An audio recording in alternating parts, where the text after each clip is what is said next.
ORT Introduction. Mabuhay sa Office of Residential Tenancies o ORT sa maikli.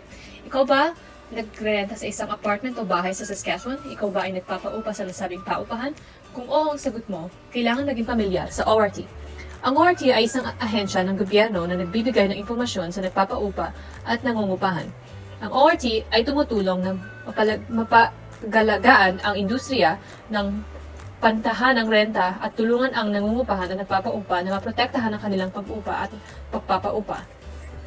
Ang Residential Tenancies Act 2006 ay sinusiguro na ang nangungupahan ay nakatira sa maayos at ligtas na tirahan habang ang nagpapaupa ay maaaring maprotektahan ang kanilang paupahan. Ang batas na ito ay naangkop sa pag-usapang pagrenta sa buong Saskatchewan. Kasama na dito ang mga pasilidad ng naaalok na pagkain.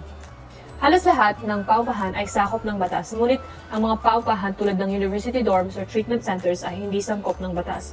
Hindi rin sakop ng batas ang mga hostels, hotels at iba pang bahay, bakasyonan, maliban kung maninirahan ito ng lagpas 6 na buwan. Makikita ang buong listahan na hindi sakop ng batas sa aming website.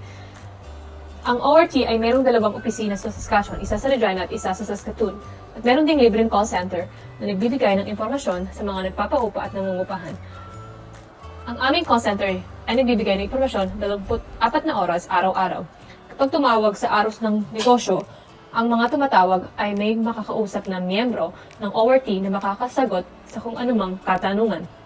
Ang aming inaasahan na maayos ang mga problema ng nagpapaupa at nangungupahan sa kanilang pag-upa, ngunit kapag hindi napagkasunduan, ang aming team ay handang tumulong sa kanila sa pag-ayos. Kung hindi magkasundo ang nagpapaupa at nangungupahan, maaring humiling sa ORT ng hearing. Pareho silang dumalo sa hearing at magpresenta ng ebidensya sa hearing officer at maaring gumawa ng legal na desisyon. Ang hearings ay nagaganap sa aming opisina at sa Regina at sa Saskatoon at sa iba pang lokasyon sa probinsya. Ang ORT ay walang kinikilingan sa mga residente ng Saskatchewan. Ikaw man ay nangungupa na nagpapaupa, handa kaming tumulong. Para sa iba pang impormasyon, bisitahin ang aming website sa www.saskatchewan.ca/ORT.